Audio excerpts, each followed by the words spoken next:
All right, ladies and gentlemen, my name is Uncle Freezy. I'm joined by Woodshed 1914, and you are experiencing the Big Boss Man Roundtable.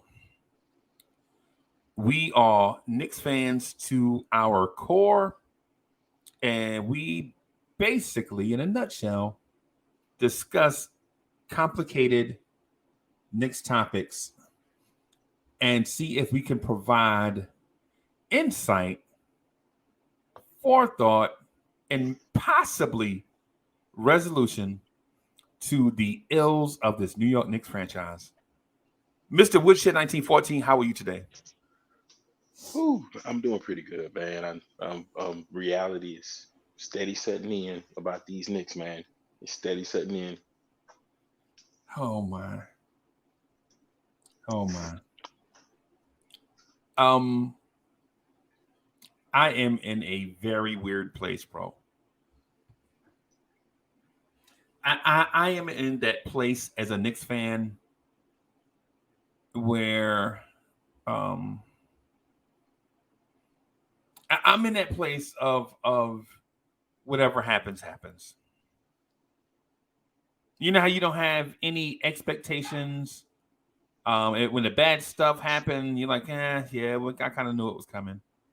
I mean, it's that place where your constituency gets after like about like 20 years of blase politics, and you try to get voters to come out and you're like, whatever, my vote don't matter. You know what I'm talking about? That I, I, place.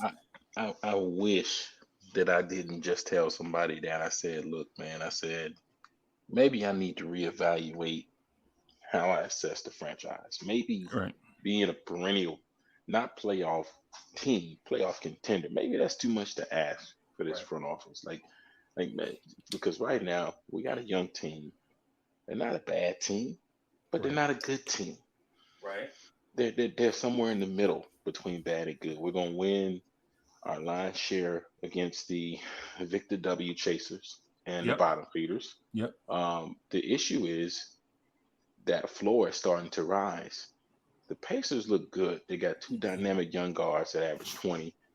Halliburton still triggers me to this day, Yep. is averaging 21, 9, and 5. Right. And these are kids. Right. The teams below us have better kids. Right. So, and the odd thing about it is we have Julius Randle, who's about on the level of a Miles Turner. So the Yeah. danger is the teams like in Orlando and in Indiana and in OKC, they're about to pass the Knicks. Right. And the difference between the Knicks and those teams is the Knicks are capped out. Now, it's nothing wrong with being capped out. Good teams operate above the cap, but we're Right. not a good team. Smart teams operate above the cap because the benefit of being an over the not tax threshold team, but just Yeah, over the cap team. right. Now, being over the cap, you get a lot of benefits like the biannual exception. Yep. You could sign people to the vet minimum. There are a lot of things that go with operating above the cap. Now, the Knicks aren't a tax threshold team, which is good. That's a nice place to be. But at the same time, it does restrict you when you want to do trades because now you have to match salary. Yep. Whereas if you had money to toy with, so to speak, and I don't even know if that's a proper term, but if you had money to invest, so to speak, you could eat salary if you had the cap space. And you can get assets or picks by doing Right. so. Right. I'll give Adam Silver one thing. Adam Silver has done everything outside of relegation to try and get teams to stop tanking. They changed the Right. lottery odds. They can make you have to spend a minimum amount of salary. Yeah. I Yeah. mean, like they put a play-in tournament. Like, it's nothing else that can be done. Right. In order for us to stop tanking, the Knicks gonna have to rest Julius Randle 20 games, rest Brunson 20 games, and put us in a beeline, like a Fizdale like beeline for that number one pick, and then they'll do something about it. Right. They'll do something about it then. This like we haven't heard, and I guarantee they're about to take a first round pick for the Knicks. We know Yeah. it's coming. We're gonna be the first pick to lose, first team to lose a first round pick for Tampa. For tampering. Yep. But Yep. but like but not to get off topic, but yeah, I had to retrain my view of the Knicks. Like maybe expecting them to make the playoffs, be a playoff contender every year. Maybe it's too much to ask because it ain't happened during the Dolan era. Okay. So I find lowering the bar to be a disrespectful endeavor, not to those that do it, but for me personally, right? Yeah. Because we kids grow up of a certain era. It's like strive to be the best you can. I mean, I was in the military when the military slogan, the Army slogan was "Be all you can be." Be all that you can be. Find your In the future. army. Yeah, yeah. You I know what I remember the mean? commercials. Yeah, man. I Yeah, remember the yeah. commercials. Made me want to jump out of airplanes and stuff. But listen, as a Knicks fan, are we at that point where we should be considering be as mid as you can be, find your future in the lottery. Be mid as you can be, Man. find your future in Let the me let me lottery. let me say this. I'm I'm anti-tank. I always have been anti-tank. But I will Yes, say yes. this. Early on, you can identify that Obi Toppin is a keeper. Cam Reddish is a keeper. Okay. We got RJ no matter what because he been playing like a bad contract and half the game, so you ain't getting rid of him. But No. RJ's a keeper. We stuck with him. Okay. Um, in my opinion, Emmanuel Quickly is a keeper, but if I'm Quickly, I'm looking elsewhere because they didn't put too many guards in front of me. They put Rose out there. They went and signed Brunson for 100 million. Like they got Quentin Grimes coming off the bench of me, and I got just as much height and a longer wingspan, and then Grimes. So, I mean, those are three keepers. Now, of those three, I don't know if we have a star player. Well, let me take that back. We may have a star player, but it's levels to it. As you see tonight, you got stars. That's a Brunson. That's a Randall. That's a Okay. RJ. Okay. You got all stars. That's a Jalen Brown. And you got superstars. That's a Tatum. Okay. And the sad part about the Knicks is if you were to sub out any one of those three guys, we got Brunson, Randall, or RJ. You sub out any one of those guys for Donovan Mitchell, we're a contender in the East. Okay. So if you look at the schedule, every team we lost to is a team that fielded an All Star. The only teams the Knicks have beaten are teams that did not field an All Star that night. Think Yeah. about that. I'm with you. You ain't fooling But me, Poppy. but we got so many people that complain about the rotations, the exit. Look, man, that ain't it. Right. It ain't it. Mm. It ain't it. We're gonna beat the teams that are chasing Victor W. We'll beat the teams that don't care about being on the bottom. But here's the problem: you're in the danger zone because Orlando has the talent to beat you now. Yep. Indiana has the talent to beat you. Oklahoma City has the talent to beat you. You know what I'm saying? It ain't too many teams now because I got into it. I ain't gonna say an argument. I ain't even gonna say a debate. It's gonna say a Was it on discussion. social media? Was it on social media? It was on social media. I'm not even gonna say the Oh, platform. jeez. Oh, And jeez. I made one comment. Everybody was railing and complaining about the coaches. Now, granted, Thibodeau is not perfect. Tibbs is stubborn as all get out. He's been Oh, coaching one way for get 20 out. years, and he's gonna keep coaching that way. But I said the New York Knicks, on paper, have a bottom 10 roster. And I Okay. went and I started looking and I said, man, maybe I'm being a bit harsh. But I looked at it and just off the top of my head, looking at the list, I called out 19 teams that had a better roster than the Knicks. And this is not just like and for those listening to this, and when we do these exercises, it's not just a a wafer thin margin. Like for us homers, if it's a wafer thin margin, we give the edge to the Knicks. You Yep, know what I'm saying? yep, Anytime there is yep, any margin, we're like, okay, the Knicks are better. yep. But bro, mm, I think I'm with you, bro. I think I might be with you. I just you know how back in the 80s you had a Bernard King, The Yeah. 90s, you had a Patrick Ewing. Even in the 2000s, mid 2000s, late 2010s, you had a Carmelo. You had something Right. that gave you hope to win every game. The closest thing we have right now to that is Brunson, and Brunson's playing his butt off. Now on defense, he's a little bit more of a liability than I thought he would be. Um, Right. you know, Right. on nights where we play a guard that's not going to be a threat to light it up. Like if you look when Smart was in, Brunson was fine. When Brogdon came in, everybody's Things game dropped off because they things had to get cover. dicey. Yep, got Yeah. very dicey. So I Yeah. mean, you can live or die with that because Brunson's going to generate 40 points between his scoring and assists. He's going to generate 40 points. So that's what you want. Yeah. But I mean, just looking at the schedule, man, we got the schedule coming up.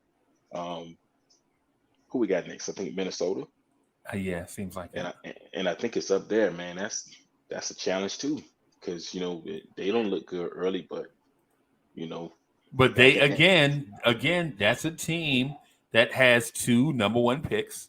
yep, You know what I'm saying? Two first overall picks in the draft. They have multiple all stars. They yep, have um, um, multiple guys drafted in the top five. I think it's D'Angelo Russell, Cat, yep. Anthony Edwards, Yep. multiple guys drafted in the top five. Yeah,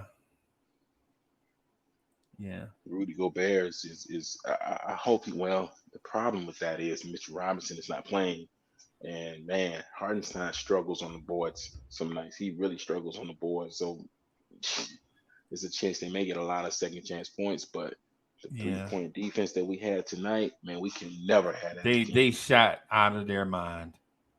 I rewatched. So I watched it partly. I was at a friend's house. Man, we went to visit, and so I was watching from my phone in between conversations and things of that sort. But I when I contacted you to see if we were still rocking, I was trying to scarf down some dinner. Of course, you know what? Trying. I don't know why.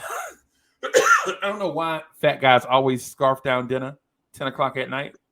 But maybe it's the reason why. maybe it's the reason why fat guys are fat. But anyway, trying to scarf down some things, rewatch the game, collect some thoughts, um, um, revise the questions that I want to bring to the table, and anticipate some answers that you may have had. So some anticipate some thoughts that you may have had, so that I could be prepared. And as I watched the Celtics game, bro, I just threw all that stuff out. Man, listen, no, nah, bro, things are just bananas. Where I asked you where you were, right? And I guess the both of us feel like we should be reassessing where we are as Knicks fans. Like, what is our expectation, right?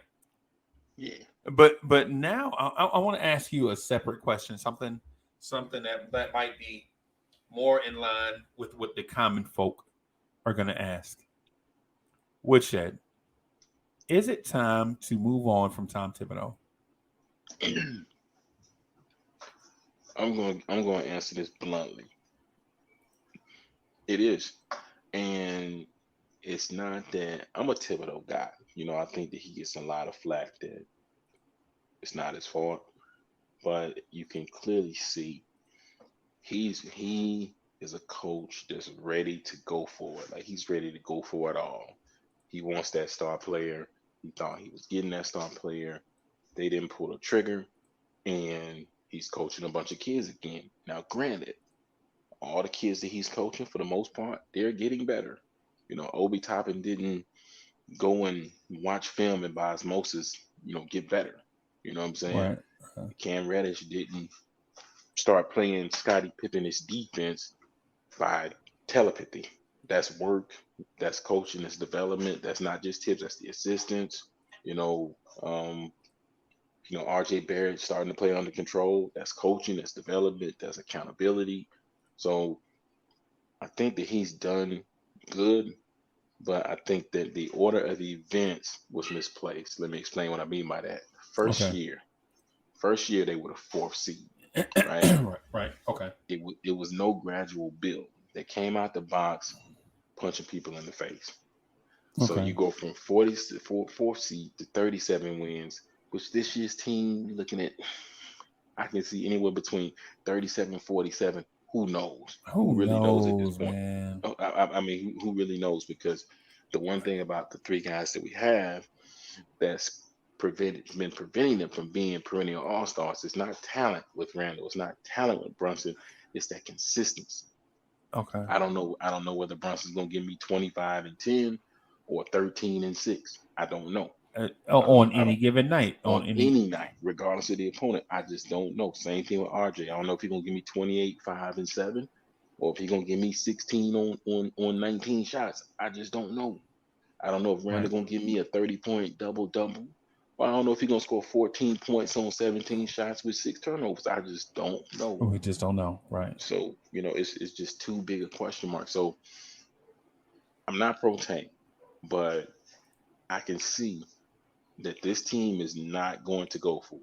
The front office is not going to go for it and go and put it all on the line to bring in that all-star player that we can center everything around. I won't say build, but center everything around. Right. So the fact that they're not going to do that, Tibbs is going to keep us in purgatory because Tom Thibodeau is going to get you 30 wins. You can give him 15 cadavers, he's going to find a way to win 30 games. Period. Yep. Yep. Yep. Yep. So based on that, yeah, the Knicks probably do need to move on. Um, looking at the schedule this month, it's gonna take care of itself. Um, I'm in an odd place, bro. For that, I'm in a place where um I do feel like it might be time to move on from Tibbs. Yep. And that Now, doesn't mean he's not a bad coach. That don't mean he's a bad coach. yeah. Now, with that said, is it is it a Tom Thibodeau issue? I don't think so. Nah. I honestly believe that Tibbs gave it the old college try. Right? I believe Tibbs did everything he could to put a winner on a floor and establish a legacy and establish. I think Tibbs has done a lot of things right. I don't think Tibbs, as far as New York Knicks head coaches go, I don't think Tibbs is one of those that goes into that bag of, oh, he's one of them. I don't think he goes in that Kurt Rambis bag, that Derek Fisher bag, that Stu Jackson, the Rick Pitino, the none of that stuff, bro. I honestly believe, um, I honestly believe Tibbs did a great job as head coach of the New York Knicks. Oh Right yeah. now, here's the thing: get his ass out of here. I'm You notice I I'm was complimentary. You notice I was yeah. complimentary, right? I'm gonna sum up what you're basically saying. When you're building a house, the first thing you have to put down is what? The foundation. A solid foundation. Right. So let's say the contractor you hire to put down the foundation, he's 65 years old, right? Yeah, yeah, So yeah, he puts down the foundation. It takes him 6 months just to put the foundation down. He got a bad back. He yeah, can't build the rest of the house. yeah, But you'll always be thankful that he came in and this guy's got experience. He's got years in the game and yeah. he laid a solid foundation. So, it's crazy because when you look at him, like you said, he's not a bad coach. He did a good job for the Knicks. He came into the Yeah. Knicks, made the playoffs off the cuff, took over after a disastrous regime. But like you said, it's time. And people keep saying, "Oh, you're a Thibodeau stan," and I'm like, "No, I'm just a realistic fan." Right. But it's time for him to walk the plank Yeah. because if we had a roster with a Donovan Mitchell on it and a Shea Gilgeous Alexander and a Jalen Brunson, if that's what we had, something like that, keep Tibbs. Keep Tibbs. But if we're wanting to seriously move forward, which it seems like they're kind of forcing his hand to do, because Fournier's on the bench now. Cam Reddish playing hella minutes. Yep. They And looking trying. really good, doing Yep. something other Yep. than what he was known for. Yep. So, I mean, the front office and coaching staff have to be on the same page, man. And there's some good coaches out there, man. Number one, Quinn Snyder's available. That's a good basketball coach. Would let's not do this, bro. Let me give you the answer. Let me give you the answer for what you're about to let me give you the answer. Right? The best coach for this team, right? The best coach for this team going forward is Brad Stevens. I knew you was gonna say something like that. Right. The best coach for this team is Brad Stevens. And let's be real now. If they were to offer him, but see, they had to kick Scott Perry to the curb, though. Yes. If you were to offer him coach, GM position, he would probably take it. But the thing about Brad Stevens is, and this is with anyone else, they're gonna have to hire somebody to come in and make some tough decisions, man. Like if because let's be real, man, there are GMs out there that would not have extended Barrett. They wouldn't have done it. Right. They would have said, I need to see you play this fourth season before I give you an extension. Garland was an all-star. He got his. Zion is Zion, so he got his. Josh, so he got his. There are GMs out there that won't make an emotional signing just because you've been there. Right. You know what I'm saying? Like Masai Ujiri, he wouldn't have extended Obi yet. No. He wouldn't have extended RJ yet. He would have been like, I gotta see you. Now, so the Knicks didn't extend Obi. They just picked up his 4th-year option. Picked up his option. Yeah. Yeah. It's they would have said, okay, I got to see you perform, and some tough decisions are made. The Clippers are seen as a contender, but they traded Tobias Harris and a Shai Gilgeous-Alexander. Yes. I mean, and it didn't break their backs, just the health of their star players. But every year, people are like, man, the Clippers may win it. Clippers may win it. Yeah. So at some point, man, you got to pick a direction and you got to move in that direction.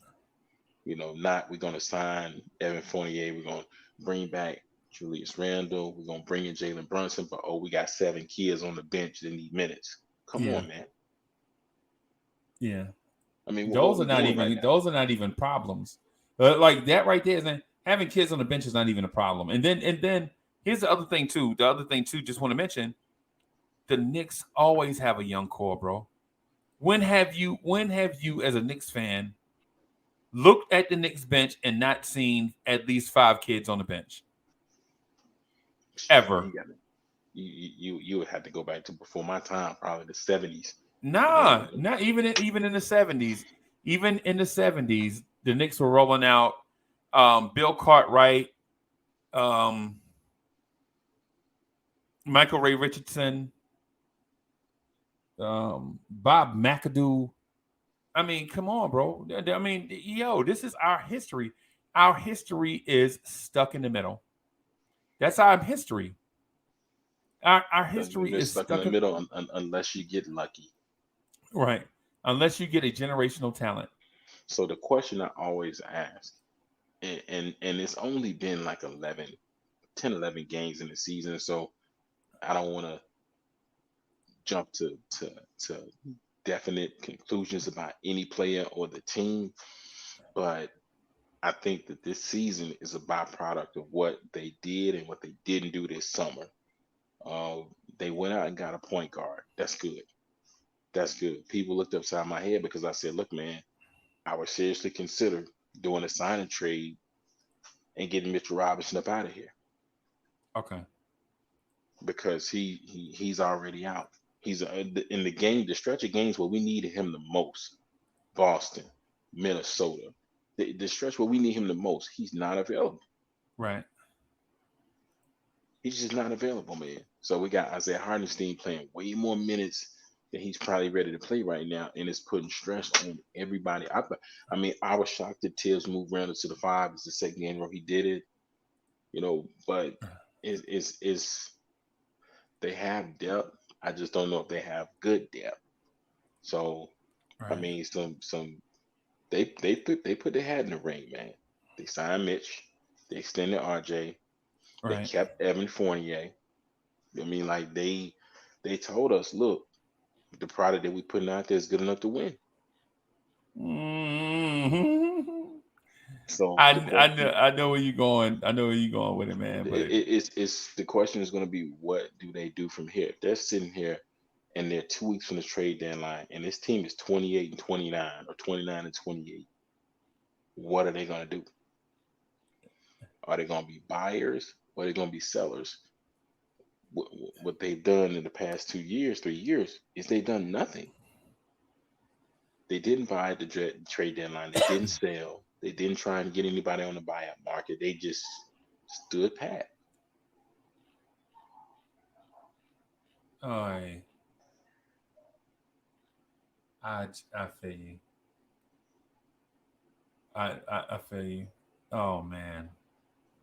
You don't want to put a bunch of pressure on these young players to jump up and have to be stars right away. You know what I mean?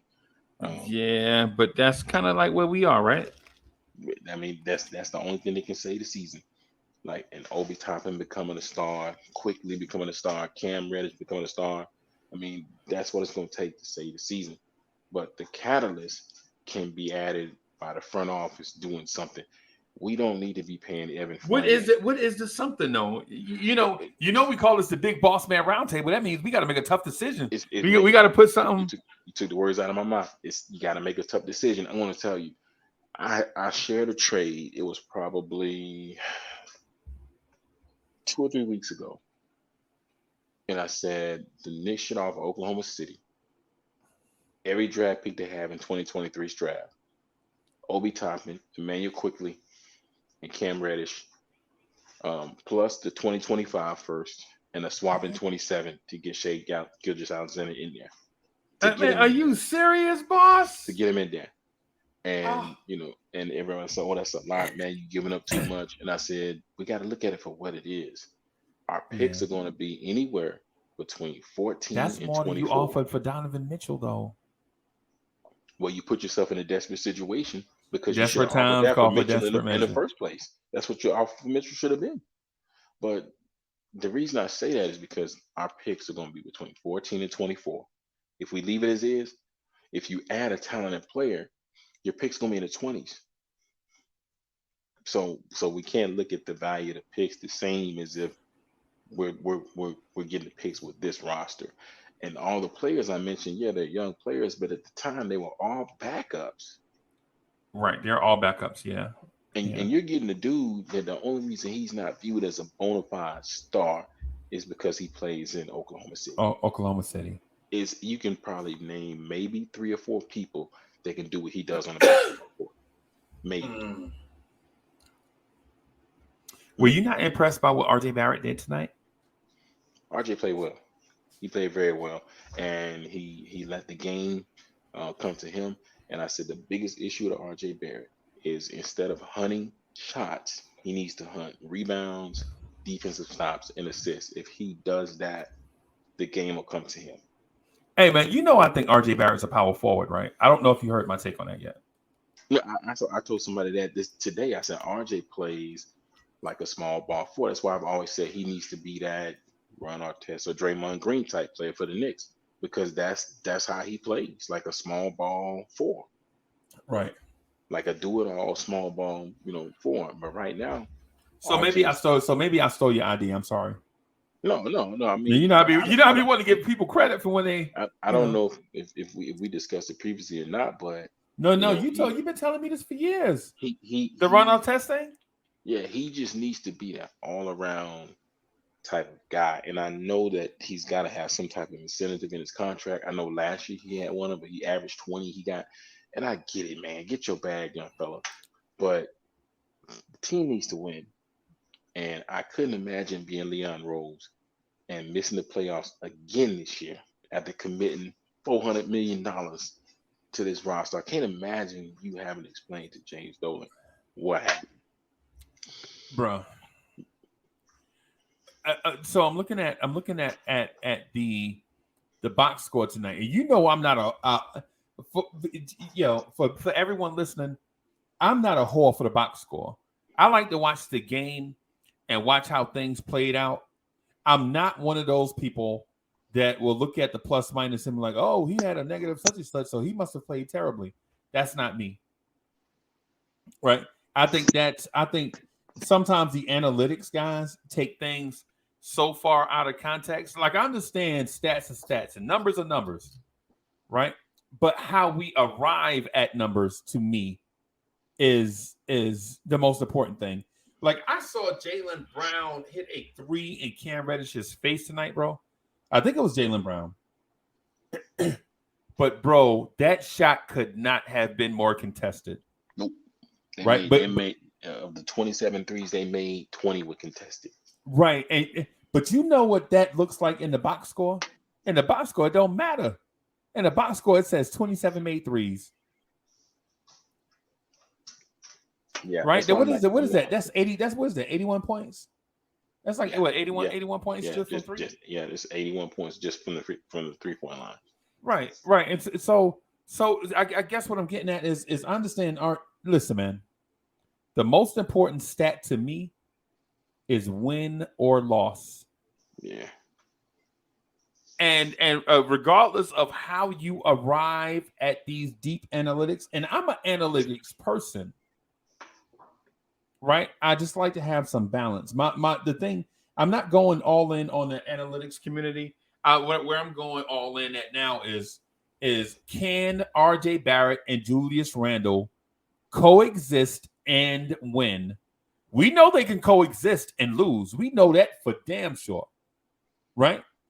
But can they coexist and win? And if they can coexist and win, but need an X factor, we need to determine what that X factor is and hurry up and get its ass here. You feel me? Woodshed. Mr. Woodshed 1914. You mind if I call you sir? Go right ahead, man. Sir. You and I and many other Knicks fans thought the X factor that would make Julius Randle and RJ Barrett win was an upgrade at point guard. Did we not? Yep, that was a consensus idea. That's what we all thought, right? But now the upgrade at point guard is here, and we are giving up points at a record pace. 130 tonight. Yes. Even though the field goal percentage is down. Like before tonight, again, a great offensive team blew up our stats, right? The other night we were like a razor's margin behind the Bucks for the best field goal percentage against. Then we played Charlotte and they blew it up. And then tonight we played Boston, they blew it up. Right? Kudos to them. I'm not complaining about that. What I'm saying is I think we contest shots very well. Right? Very well. What I'm going to say to you, though, is I think it may be time to put Tibbs out to pasture. Because clearly the system works. And how I know Tibbs' system works is because the field goal percentage against is elite. Right? Except for tonight. I mean, it might be down to like 6 or 7. But you're not going to give up 27 threes a game. Nah, you feel me? So what I'm saying to you is I think Tibbs has peaked. I think what Tibbs does, Tibbs is executing what he wants to execute defensively to a T, but modern NBA basketball doesn't care. Brad Stevens, if you're listening, I'll leave my number in the private chat for you to call me. Brad Stevens. Would now I understand that a lot of people are going to say is like what you're alluding to is that it's some of Tibbs' fault, it's some front office fault, but it's a lot of the roster's fault. And since it's a roster's fault, go out and get SGA and Brandon Ingram and Karl Anthony Town and Magic Johnson and Larry Bird and Dr. J. Hey, but you know what though? You could bring in Michael Jeffrey Jordan, Scottie Pippen.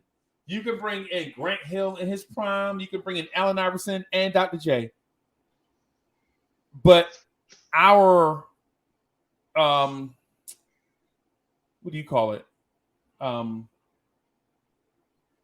Our culture is not set up for a winner, bro. I think it's our culture that's not set up for a winner. And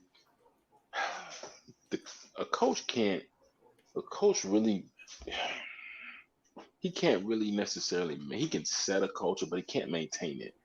What helps maintain a culture is your best player buying in 100%, buying in 100%. You know, and because when the best player is buying 100%, the rest of the team follows. Right. I'm gonna give you a perfect example of give and take. Like people complain about the Knicks pace, right? So they played at a pretty high pace tonight. Right. But sure when you play at a high pace and get more opportunities, you're also giving more opportunities to the opposing team. So what happens in that scenario is the talent level becomes the primary difference in winning and losing. You always notice that when lesser talented teams play, regardless of the sport, regardless of the league, regardless of the level, they always want to slow the game down. Because they value possessions. They value possessions and they got to make them count. But when we speed the game up and we give Boston an opportunity to shoot 12 extra threes, that's a problem. Right. So the best formula they can take with this team, man, people like to say 0-4 Pistons, man, give me the grind time Grizzlies. Give me grit and grime. Give me whoop that trick. Grind, man. May I please have something like that?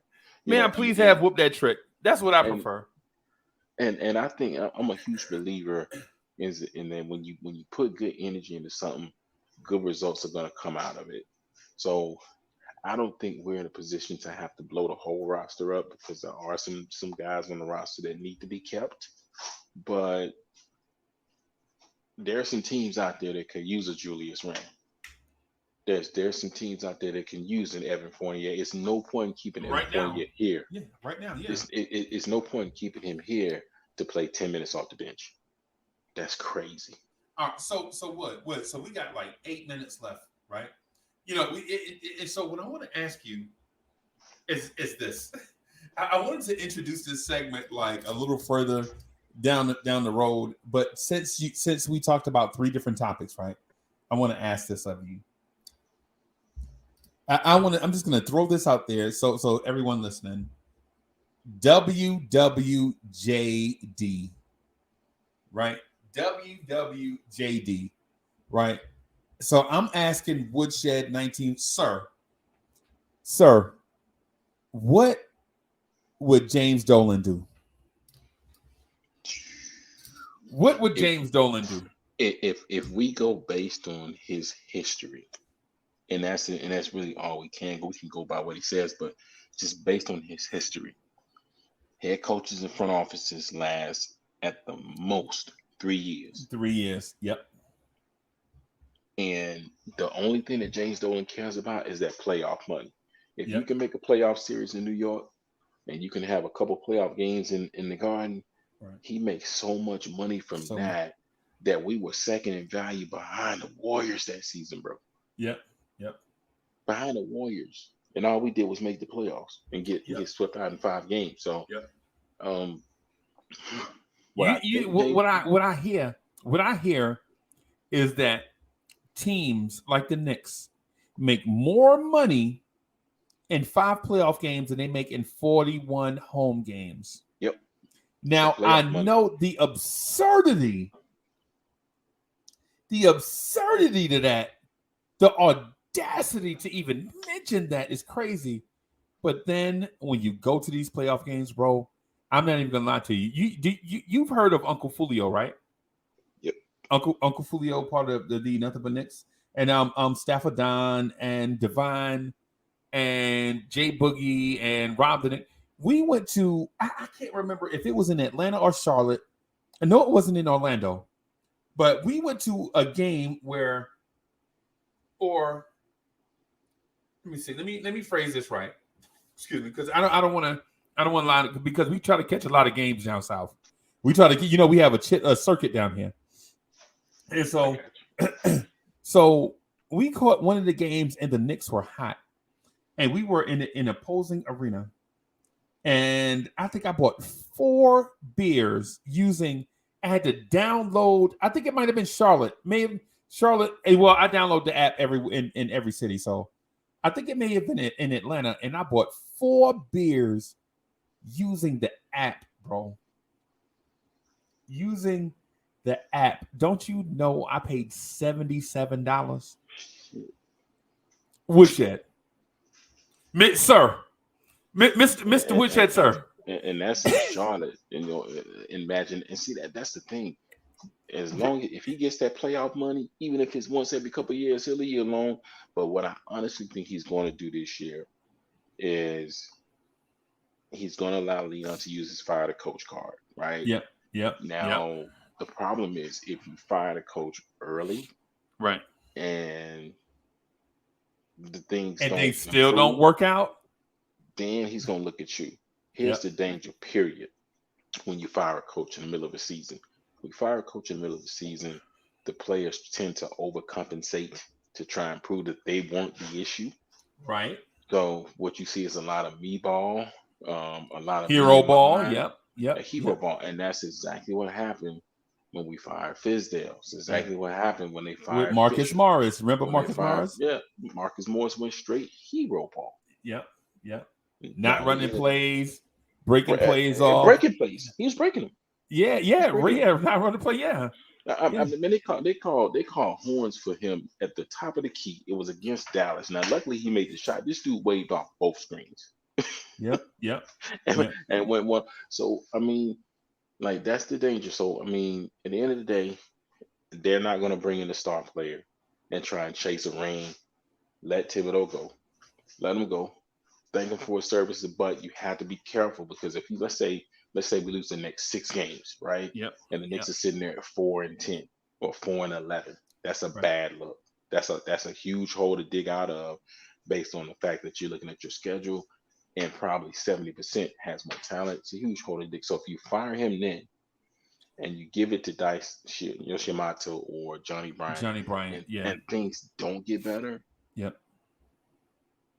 Now, the only thing Dolan can look at is, okay, he can't really look at the players because, okay, you re-signed all these players. You told me the players are fine. Yep.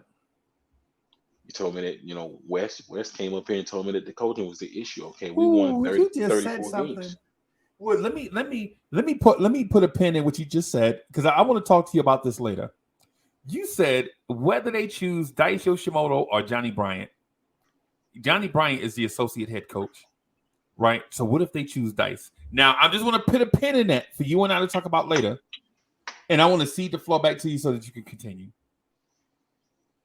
So, I mean, and the Dice point comes from every time they want to talk to somebody about strategy at halftime or at a break, who they talking to? They talking to Dice. Right. Every time. So, I mean, I think that their plan the entire time was to pair Jalen Brunson and Donovan Mitchell. Whether they want to admit it or not, I'm not taking anything away from Johnny Bryant. Man, he got a good resume. He's put in the work, but he was brought here to New York to lure Donovan Mitchell or to help. They discovered Dame Lillard. Like it was crucial to cultivating Damian Lillard and the creation of Dame time, and doesn't get enough credit for that, and help Donovan Mitchell. I think that's the reason why they wanted Jaden Ivey. Absolutely. Jaden Ivey and Johnny Bryant. But bro, listen, and y'all listen, we out of time. Oh my God, we be having so much stuff to talk. Why do we have so much stuff to talk about, bro? Hey man, the Knicks are like I said, the Knicks are the best soap opera on television, man. You can find one topic and it can branch off into 10. Yeah. Yeah. And it's been like that since the 80s. Since the 80s. I wanna put a I wanna schedule like I wanna talk with you in a one-on-one about the Johnny Bryant versus Dice Yoshimoto thing. It doesn't seem like it should have any legs to it, but I've been a Knicks fan for too long to know that this thing has legs to it, bro. Absolutely. Brian could Um, tell him, I don't want to enter attack. You yeah, know what I'm saying? He's been interviewing for actual head coaching job. He could tell him I don't want yeah, it. Pay yeah, me my check, and I'm gonna find a job at the end of the season. I don't want it. yeah, yeah, yeah. Um, Let let the let Cavaliers fall off. You don't think they're gonna hire Johnny Bryant to coach Mitchell? Come on, man. oh And yeah, I Garland, mean, come on, the bro. guard whistle. Come on. Come on, bro. I mean, I would say this with the emergence of young head coaches in across the league, like the guy Will whatever his name is, in Utah, having the Jazz balling, and the Yep. young guy, the crazy looking tweaky guy for the Boston Celtics right now, and the Brooklyn Nets might be bringing in Ime Udoka, bro, and we have Tom Thibodeau. You tell me, you tell me the direction. So anyway, Mr. Woodshed, sir, it was a pleasure as usual. We'll try to get this Big Boss Man Roundtable loaded up and out on YouTube and the other platforms here shortly. Just want to say a shout out to Todd Barbie, who is out and about saving the world and couldn't be here today. Wood, you want to say something to the folks before we get out of here? Just want to say, keep the faith. Don't kill the team. Don't kill the players. Give them another 10 games. After 10 games, at that point, we can start trying to come to some major conclusions. Yeah. Brad Stevens, polish your resume up. All right, peace, y'all. Y'all been listening to the Big Boss Man Roundtable with Woodshed 1914, Todd Beasy, and your main man Uncle Freezy. Thank y'all for listening. We're gonna put this and oh, thank you y'all for listening on all platforms. And we'll try to do this again next week. We have some compelling things to talk about.